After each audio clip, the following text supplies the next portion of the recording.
The Rare Kidney Source podcast is for informational and educational purposes only and should not be used as medical advice. Please speak with your healthcare provider before making any treatment decisions. Before we get started, don't forget to subscribe and hit the notification bell so you never miss an episode. Follow Rare Kidney Source on YouTube, Instagram, and Facebook, and listen or subscribe on Apple Podcasts, Spotify, or wherever you get your podcasts. When I was told that I had C3GN, my thoughts, of course, went to death. Outwardly, you look okay. It's just on paper that it says, oh, hey, you have this. You can have an awful lot of inflammation or things going on within the kidney, and patients don't feel it. I had a small child and I had two other small children.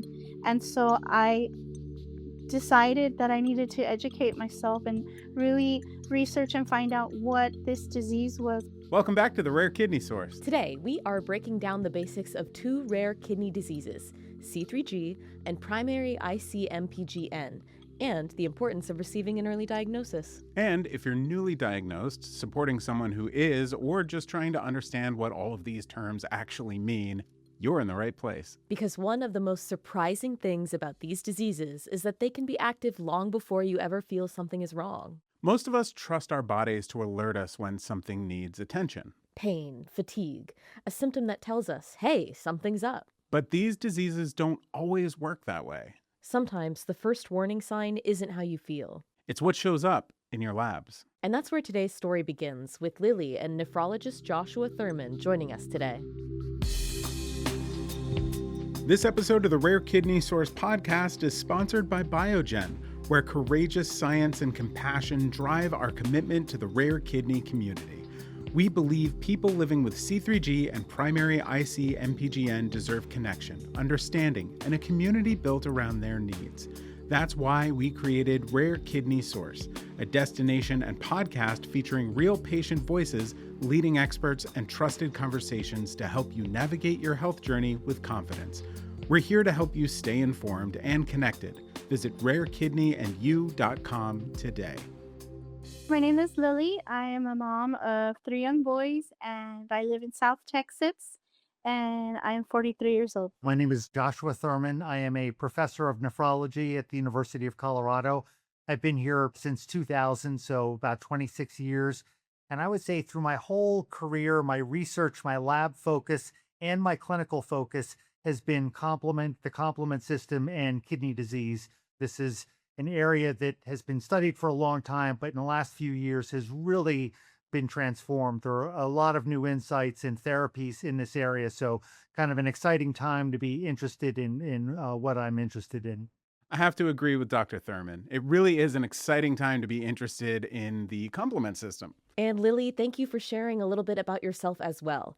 Like Lilly mentioned at the start of the episode, the worst case scenario is usually the first thing to come to mind. As we heard from Lilly and from many people living with rare conditions, more often than not, the first challenge isn't navigating the disease itself. Especially when what started as routine lab work suddenly becomes a conversation about a diagnosis you've never even heard of before. And in Lily's case, that diagnosis arrived before she ever felt sick.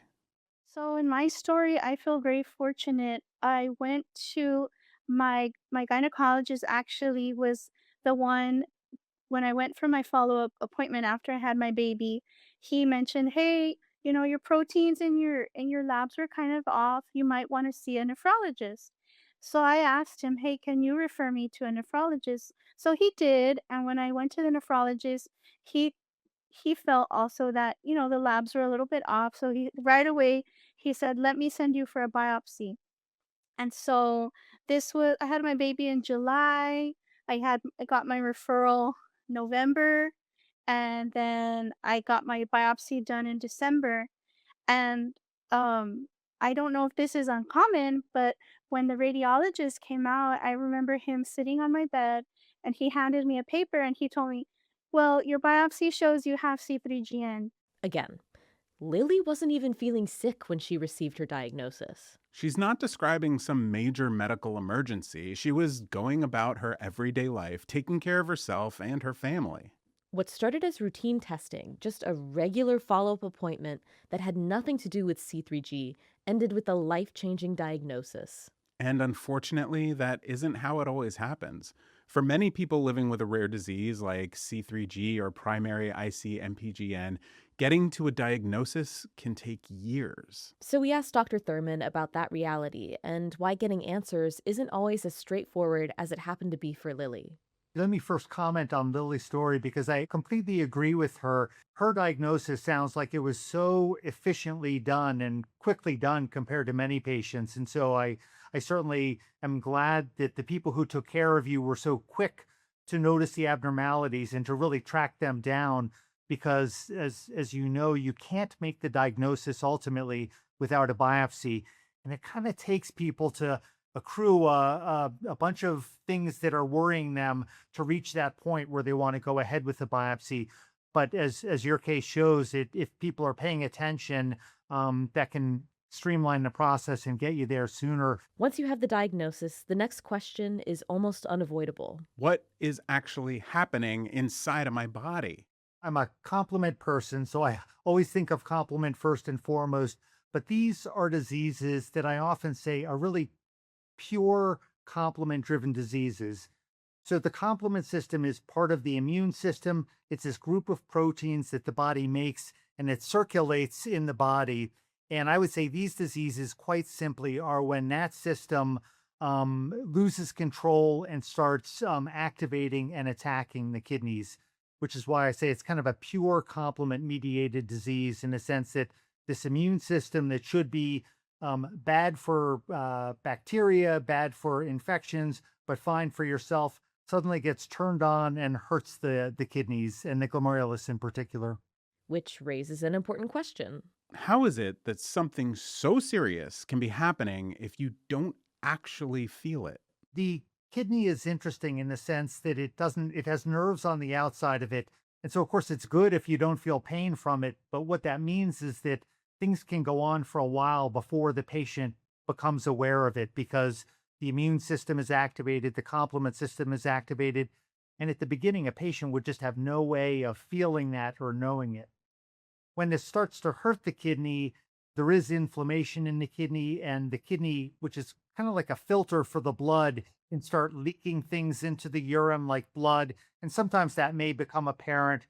But actually, what patients first notice is often swelling of the feet after they have lost protein out of the blood. It goes out in the urine. And the way the body responds to that is by holding on to salt and water, and it ends up in the feet. So again, this can go on for a while before patients are aware of it, unless they just kind of happen to have had a blood or urine test. And then what they may notice is the swelling in the feet.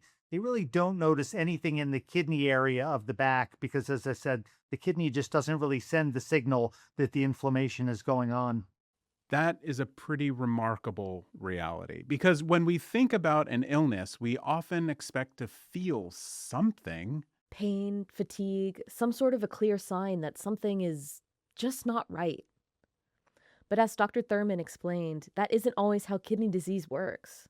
Let's think about it a different way. I want you to imagine a fortress under attack. I always wanted my own fortress, but not the kind with sirens blaring or walls collapsing. This fortress is more like the kind where tiny cracks begin forming inside the structure while everything on the outside looks completely normal. And that's exactly what can make early diagnosis so important in diseases like C3G and primary IC-MPGN, because those first signs of trouble don't always present as symptoms. In Lily's case, that's exactly what was happening. Her diagnosis began with abnormal labs, a look inside that then led to a biopsy and ultimately some answers.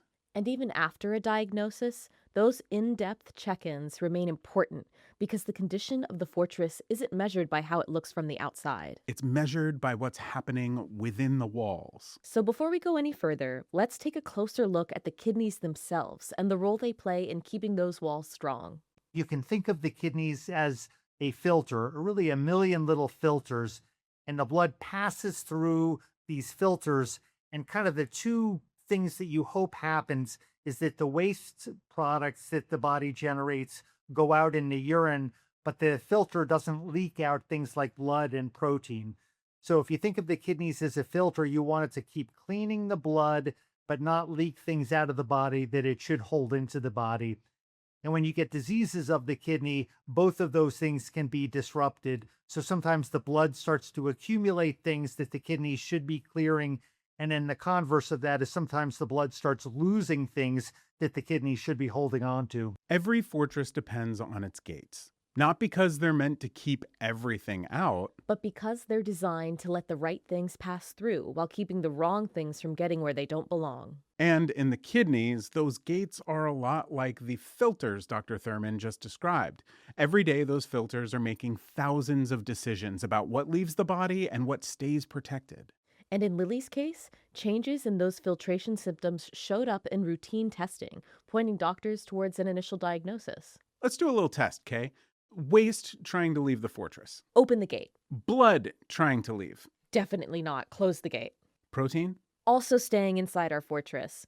So in this case, the filtration gates are working properly. The decisions about what comes and goes happen quietly in the background. But when the gates become damaged, things can start passing through that shouldn't. And that is often what doctors tend to see first. Long before someone starts to notice symptoms in themselves. After hearing stories of other people and how long they had to wait to find out and how many doctors they had to see, I feel so fortunate that it was just a few steps that it took for me to get confirmation of what I had, right? And what was affecting my kidneys. Lilly mentioned how after her doctor noticed the labs were irregular and referred her to a nephrologist, this ultimately led Lilly to having a kidney biopsy. And while a biopsy can sound intimidating, it's also one of the most important tools doctors have when they're trying to understand exactly what's happening inside the kidneys. Lab results can tell you if something's wrong, and a biopsy can reveal what's causing it. Particularly in diseases like C3G and primary IC-MPGN, that often means taking a closer look at the kidney's filtration system. The gates to our fortress. Those filters are called glomeruli, and diseases that affect them are known as glomerular diseases. So we asked Dr. Thurman to help us understand what all that really means. Talking about glomerular diseases, within kidney diseases, we sometimes divide them into various types of diseases. And you could call some autoimmune diseases when the immune system of the body starts inappropriately attacking the kidney. And then glomerular diseases are diseases where the disease specifically affects those filters that I mentioned before, the place where blood is turned into urine. So as sort of a general rule, most forms of glomerulonephritis or glomerular disease are caused by something that turns on the immune system that inappropriately starts attacking your own body when really it should be very good at knowing friend from foe and not hurting the kidney. So now we understand the fortress and the importance of the gates. They are working hard to protect the precious valuables inside. So we understand what they're protecting, but we still haven't identified who or what is attacking them. I'm picturing like a big battering ram carried by monsters. I want so badly to agree with that, but sadly, I don't think that's it. Because in C3G and primary IC-MPGN, the problem isn't an invading army. The kidneys are becoming a target of a system that normally helps defend the fortress. To really understand why that happens, we need to talk about the complement system. The complement system is, as I said before, it is part of the immune system, and it's an interesting group of proteins that circulate in the blood. And you could kind of think of it as this defense system that is always primed to detect an infection or a pathogen and to activate and destroy the pathogen. So if you have a system like that always active in your body, really the critical part of it is that it has to be able to know who should it attack or what cell should it attack and what cell should it not. And ordinarily, it does a very, very good job. We all walk around with the complement system in our blood going through our entire body, and it's all well controlled and things are good.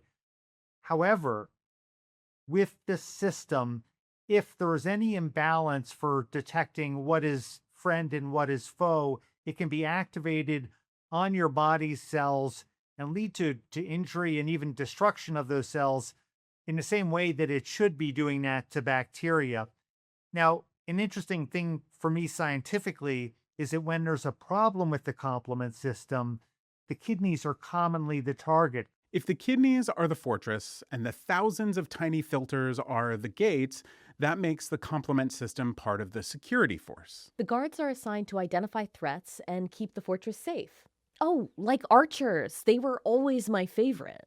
Yeah, let's think of them as part of the defending army just outside the gates, the first line of defense. Most days, they do their job exactly as intended. Just like archers.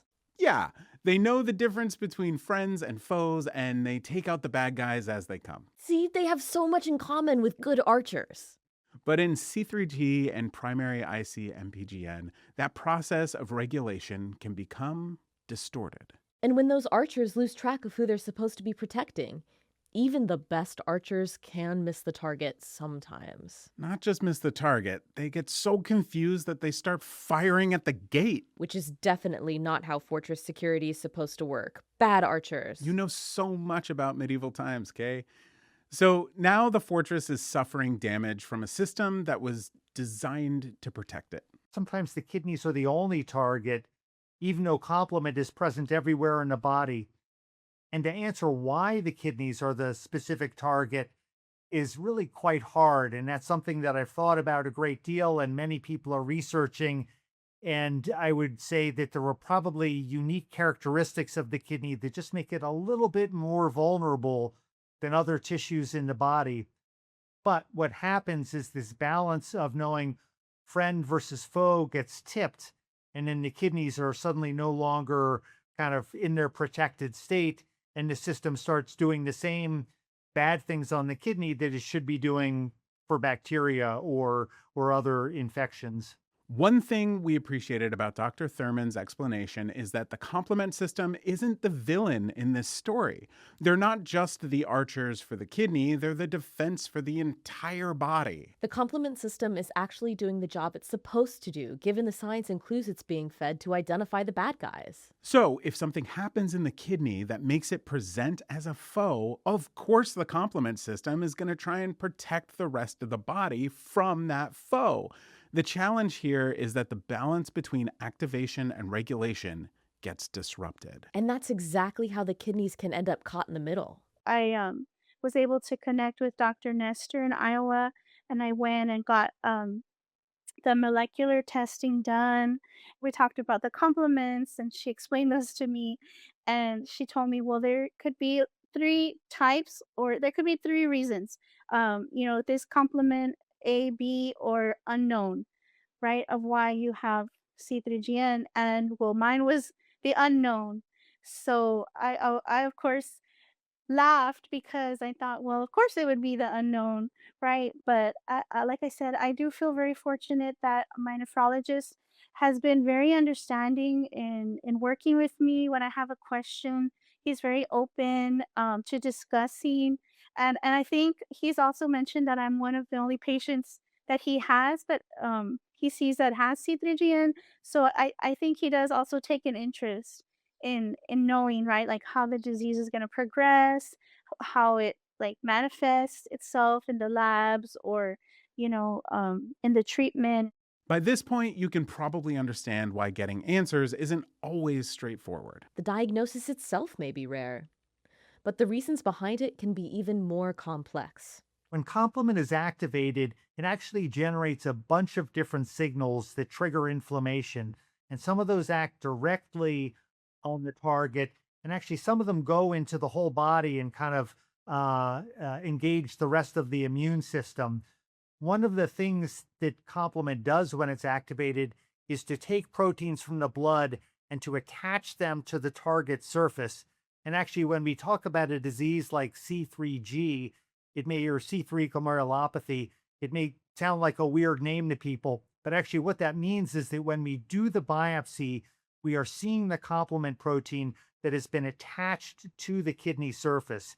It's kind of like this footprint of what has gone on, showing us that this system has been activated and is attacking the surface.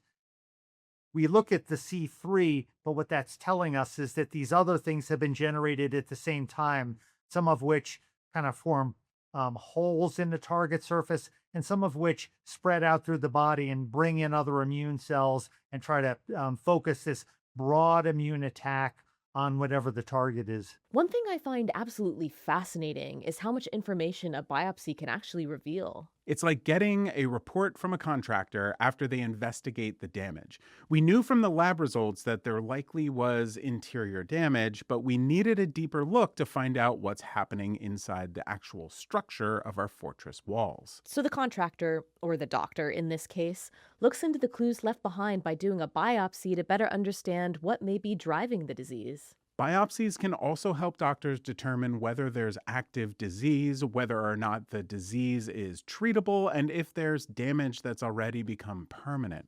Sounds like it's time to zoom in just a little bit more into what's actually happening inside the kidney and how that gets described medically versus how it can sometimes sound when you're hearing it for the first time. Because in C3G and primary IC-MPGN, you'll often hear a couple of key terms come up when people are explaining what's going on.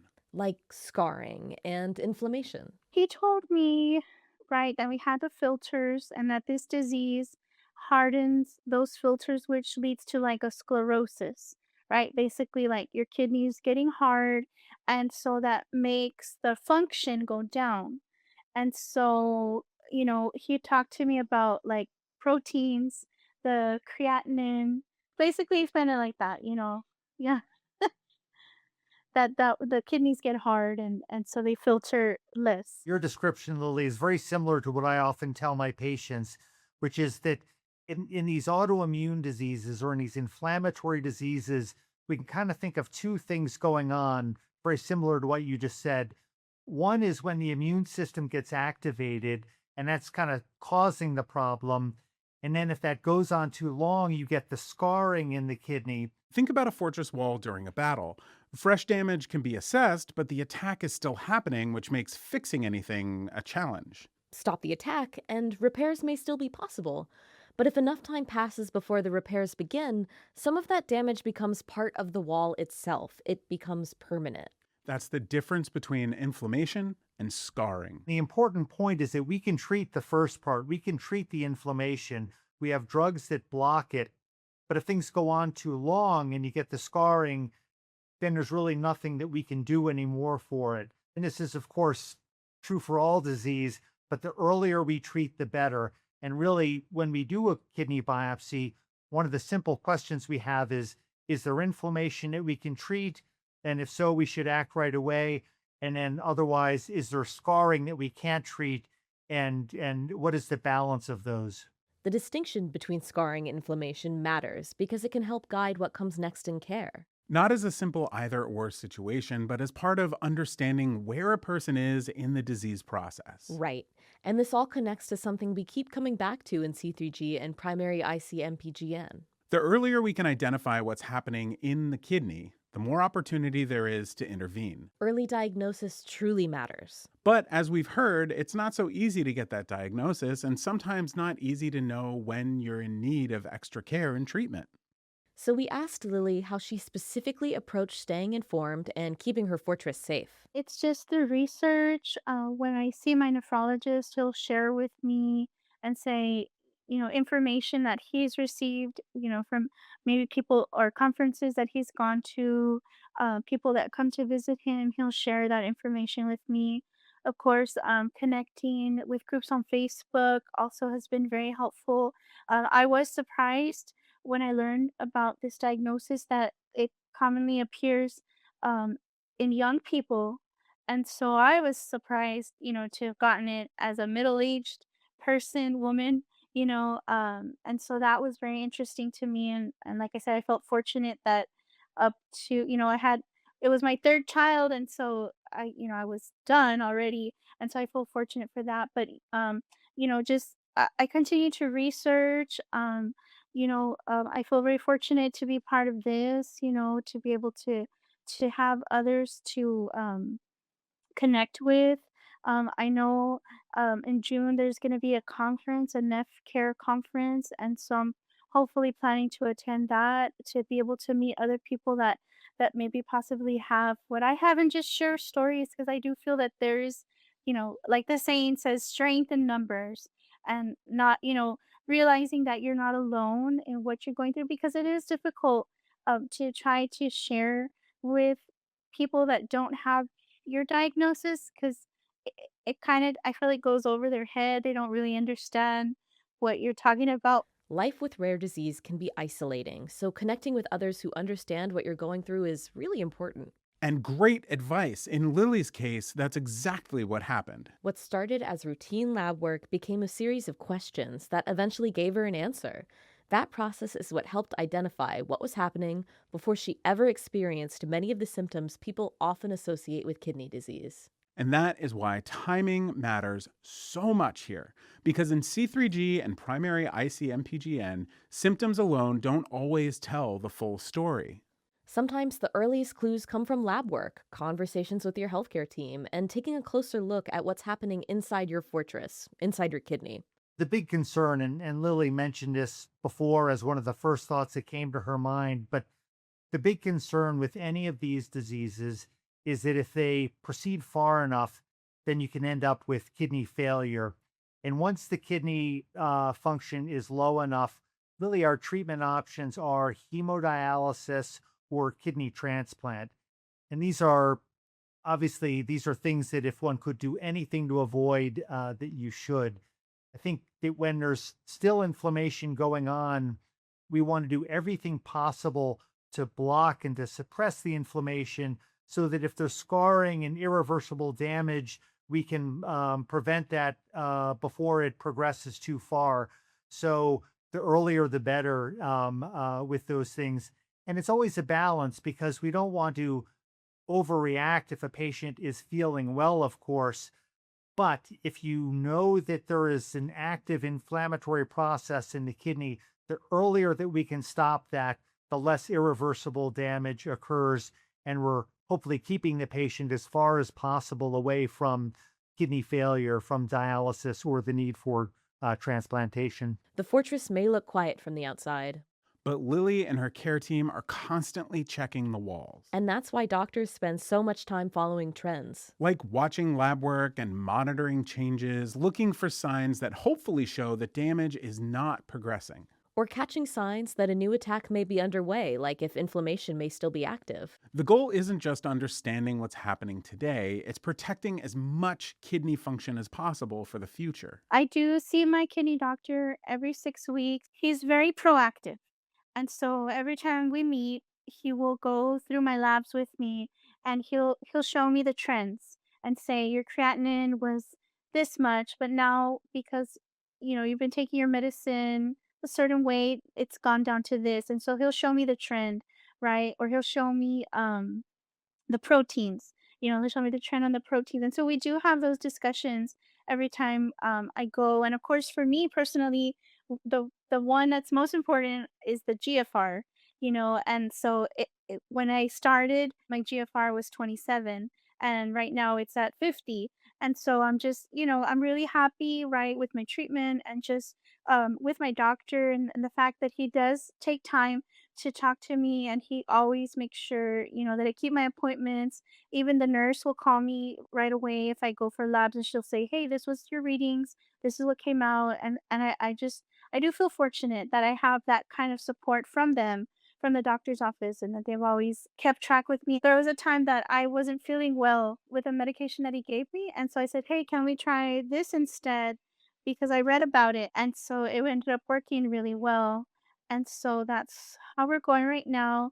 And I know Dr. Thurman said sometimes the nephrologists feel the patients come in already, very educated on the situation. And so I do feel fortunate that my doctor is open to having those conversations and working with me to what I feel comfortable with.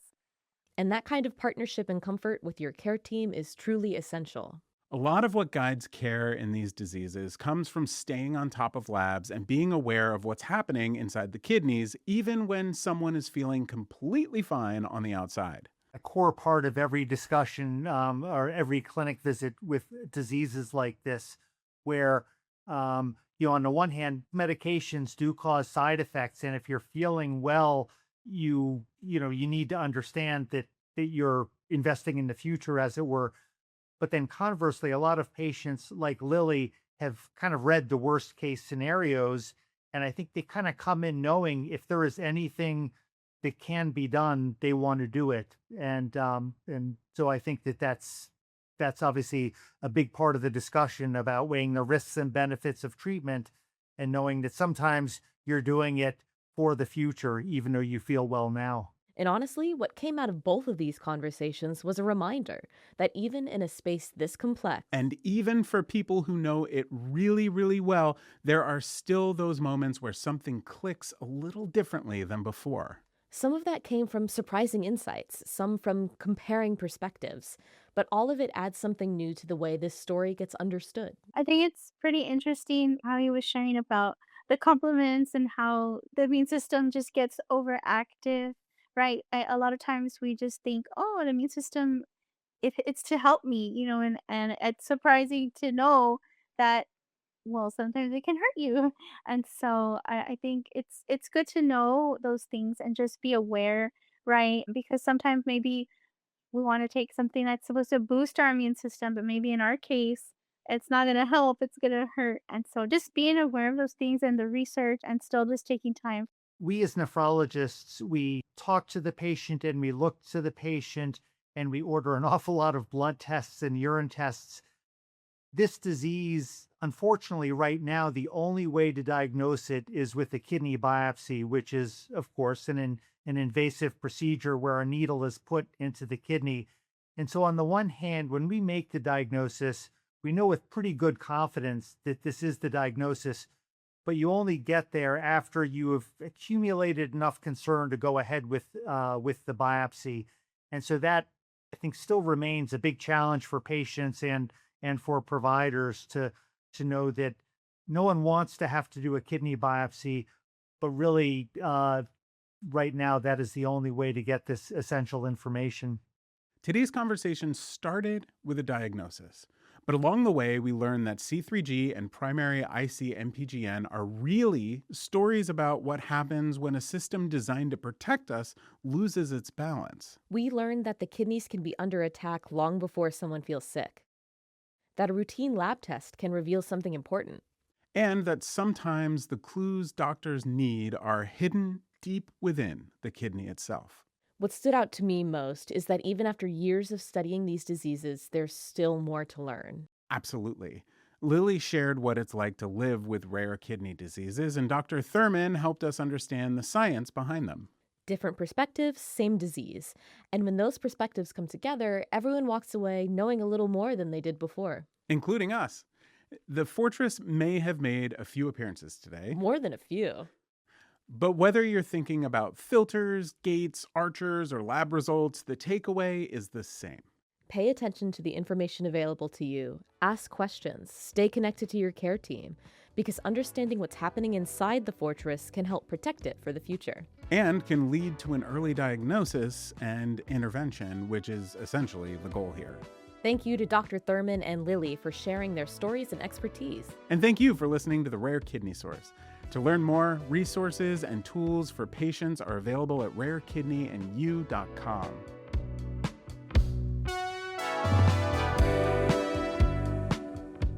The Rare Kidney Source podcast is produced by Bloodstream Media and made possible by Biogen. If this conversation resonated with you, make sure you're subscribed and tap the notification bell so you don't miss what's coming next. Follow Rare Kidney Source on YouTube, Instagram, and Facebook, and listen or subscribe on Apple Podcasts, Spotify, or wherever you get your podcasts. Thanks for being part of the community.